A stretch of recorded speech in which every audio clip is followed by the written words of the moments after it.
салом дӯстон, имрӯз мо дар мавзӯе суҳбат мекунем ки давоми садсолаҳост дар байни одамон баҳс овардааст. мавзӯи имрӯза дар бораи махлуқони дигар сайёра, яъне инопланетиянин. ҳоло шумо мефаҳмед ки бо кадом дараҷа баҳсҳои вуҷуд доштани махлуқони дигар сайёра ҳақиқат дорад. илми дунёӣ дар ин масъала чӣ мегӯяд ва умуман чанд фоизи одамон ба вуҷуд доштани ин махлуқон боварӣ доранд?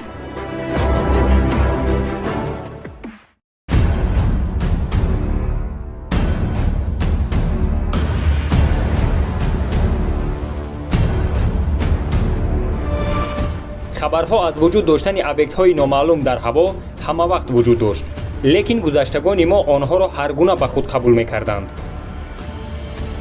аввалин пайдоиши объекти номаълуми парвозкунанда дар ҳаво ки олимон ӯро ба қайд гирифта буданд, соли 1561 буд. одамон ин пайдоиши номаълумро дар ҳаво якчанд соат назорат карданд. баъдан он падидаи мӯъҷизавӣ аз назари одамон нопадид шуда ба самти номаълум меравад. аммо дар давоми даҳсолаҳо одамон дар ҳамин мавзӯъ суҳбат мекарданд. лекин то ҳол ба олимон муяссар нашуд ки чӣ будан ва ё кӣ будани он объекти номаълумро дар ҳаво муайян кунанд. баъди 5 сол ба ҳамин монанд ҳодисаро дар давлати Швейтсария мебинанд. аммо дидаҳои мардуми Швейтсария шакли гирд ва ранги сиёҳ доштанд. олимони замони мо дидаҳои мардуми Швейтсарияро борони сангҳои кайҳонӣ гуфтанд, яъне сангҳое ки ба сайёраи замин бисёр наздик гузашта мераванд. соли 1897 якчанд истиқоматкунандагони шаҳрчаи Арораи давлати Амрико эълон карданд ки ба як бинои фермаи шаҳри Арора як объекти номаълум аз ҳаво омада бармехӯрад. мардуми шаҳр аз даруни объекти афтида як махлуқи номаълумеро ёфт мекунанд ки ба махлуқони сайёраи замин монандӣ надошт. лекин баъди таҳқиқотҳо маълум шуд ки муаллиф ва паҳнкунандаи ин ҳодиса ба хотири машҳур шудан овозаи ин ҳодисаро аз пеши худ бароварда дурӯғ гуфтааст. дар вақти ҷанги дуюми ҷаҳон лётчикҳои ҳарбии амрикоӣ дар вақти парвоз объектҳои номаълумро дар ҳаво медиданд. баъзе аз онҳо ранги зар дошт ва баъзе дигарашон ранги сафед. он объектҳои номаълум фақат аз пушти самолётҳои ҳарбӣ назорат мебурданд.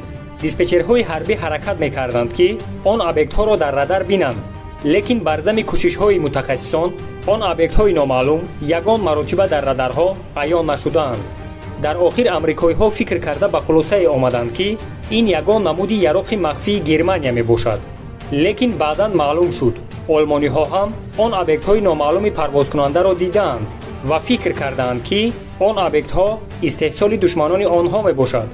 баъдан мардум овоза бароварданд ки махлуқони дигар сайёра кушта шудани одамонро аз дасти худи одамон назорат доранд. аз ҳама машҳуртарин овозаи дидани объектҳои номаълуми парвозкунанда, яъне НЛО, соли 1947 аз тарафи лётчик бо номи Кеннет Арнолд паҳн шуд. ӯ 9 объекти номаълуми парвозкунандаро дар наздикии кӯҳҳои Рейнир, ки дар штати Вашингтони Амрико қарор дорад, мебинад. он объектҳо равшанӣ зада бисёр бо суръати баланд ҳаракат мекарданд. лётчик аввал фикр кард ки онҳо самолётҳои оддӣ ҳастанд. баъдан фикри худро иваз карда гуфт: агар самолёт мебуданд, дар вақти парвоз аз қафои худ ягон нишона мемонданд, мисол дуди самолёт ё ягон хати сафед дар ҳаво. баъди якчанд вақт маълум шуд ки он объектҳоро на танҳо лётчик Кеннет, балки бисёри одамон дидаанд. ҳамаи шоҳидон маълумот дода мегуфтанд ки он объектҳо шакли лаълиро доштанд, яъне тарелка. аз ҳамон вақт ин объектҳои номаълуми парвозкунандаро летающий тарелка ном мебаранд, бо забони тоҷикӣ лаълии парвозкунанда. соли 1950 зане бо номи Эвелин Трент дар хона мурғ ва харгӯшҳои худро хӯрок медод ки ногаҳон дар болои боми хонааш як объекти номаълуми доирашаклро мебинад. дарҳол шавҳари худро ҷеғ зада хоҳиш мекунад ки бо суратгирак он объектро расм гирад. он мард ҳамагӣ 2 расм мегирад. расмҳои гирифтаи онҳо дар тамоми журналу газетаҳо паҳн шуда аз ҳама машҳуртарин ва босифаттарин расми НЛО ба ҳисоб мерафт. он зану шавҳарро барои сохта будани расм муттаҳам карда, расмро ба садҳо намуди ташхисҳо равона карданд. лекин дар охир сохта будани расмро тасдиқ карда натавонистанду бар зами ин чӣ будан ва ё кӣ будани он объекти номаълумро дар расм муайян накарданд.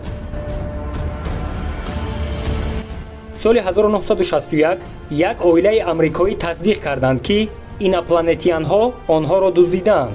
ба гуфтаи онҳо аз як шабнишинӣ бо мошин ба хона бармегаштанд ки ногаҳон як равшании сафед аз пешашон мебарояд.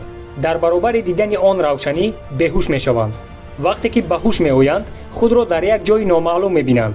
махлуқоне ки дар гирду атрофи онҳо қарор дошт ба одам монандӣ надоштанду ва бо як забони номаълум ба мисли овози паррандаҳо суҳбат мекарданд. барои тасдиқ кардани суханҳои онҳо мутахассисон якчанд саволро дар зери таъсири гипноз аз онҳо пурсон мешаванд. яке аз саволҳо чунин буд: он махлуқон шуморо дуздиданд, бо шумо чӣ кор карданд? ҷавоби он ду нафар дар ин савол: вақте ки мо ба ҳуш омадем, дар болои як миз бо шикам хоб будем ва ҳис мекардем ки он махлуқон аз даруни мо кадом узви бадани моро гирифта ташхис мегузаронданд. баъдан он узви моро ба ҷояш гузошта моро боз беҳуш карданд. бо гузашти якчанд вақт мо ба ҳуш омада дидем ки дар хонаи худ қарор дорем. он ду нафар хаёлпараст буданд ё ҳақиқатро гуфтанд, то ҳол маълум нест. соли 1987 объектҳои номаълуми парвозкунанда ба шаҳри ньютауни амрико ҳуҷум карданд. тахминан 10 нафар аз сокинони шаҳр тасдиқ карданд ки он объектҳоро дар ҳаво дидаанд ва зиёда аз 100 нафари дигар дар ҳамон вақту соат ба полисҳо занг зада аз вуҷуд доштани объектҳои номаълум дар ҳаво хабар доданд. баъдан маълум шуд ки якчанд полисҳо ҳам ин ҳолатро дар ҳаво назорат кардаанд. соли 1990 пайдоиши муаммодори НЛО дар давлати Белгия рух дод. дар аввал одамон як объекти номаълуми секунҷаро дар ҳаво диданд. баъдан боз дутои дигар пайдо мешавад. роҳбарияти ҳукумат дарҳол аз пушти он объектҳо ду самолёти ҳарбии истребителеро равона карданд. лекин он объектҳои номаълум бисёр бо суръати баланд ҳаракат мекарданд. аз ҳамин сабаб аз назари лётчикҳо дар давоми якчанд сония нопадид мешаванд. 13500 одам шоҳиди ин ҳодиса буд. аммо то ҳол баёни мантиқӣ дар ин масъала ягон олиму кайҳоншинос надодааст. соли 2006 яку якбора 12 коргарони фурудгоҳи байналмилалии шаҳри Чикаго хабар доданд ки дар ҳудуди фурудгоҳ як объекти номаълум ба мисли лаълии оҳанин гашта истодааст. ба ғайри коргарони фурудгоҳ боз чанд нафари дигар ин ҳодисаро тасдиқ карданд, лекин мутаассифона ягон расм ё навор гирифта натавонистанд. соли 2013 амрико як хабари ҳангомаомезро ба мардум эълон кард. тавассути расонаҳои хабарӣ дар бораи зонаи 51 хабар доданд. барои шахсоне ки намедонанд зонаи 51 чист, зонаи 51 ин ваени базаи махфии амрико мебошад ки дар штати Невадаи амрико қарор дорад. ин ваени база соли 1955 барои санҷиши самолётҳои ҳарбӣ сохта шудааст.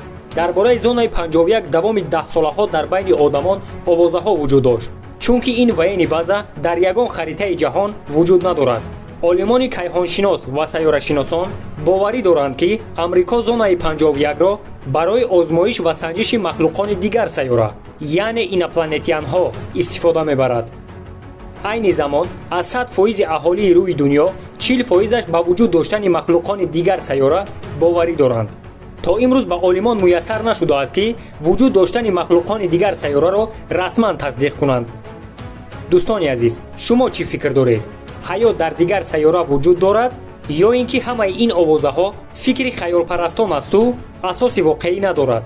фикрҳои худро дар комментария нависед. агар ҳамин видео 2000 лайк гирад, ман мавзӯи вуҷуд доштан ё надоштани махлуқони дигар сайёраро, яъне инопланетянҳо, аз нигоҳи дини ислом мебарорам. яъне дар Қуръони Карим дар ин масъала чӣ гуфта шудааст? дӯстони азиз, обуна шуданро фаромӯш накунед. то видеоҳои оянда дар паноҳи худо бошед.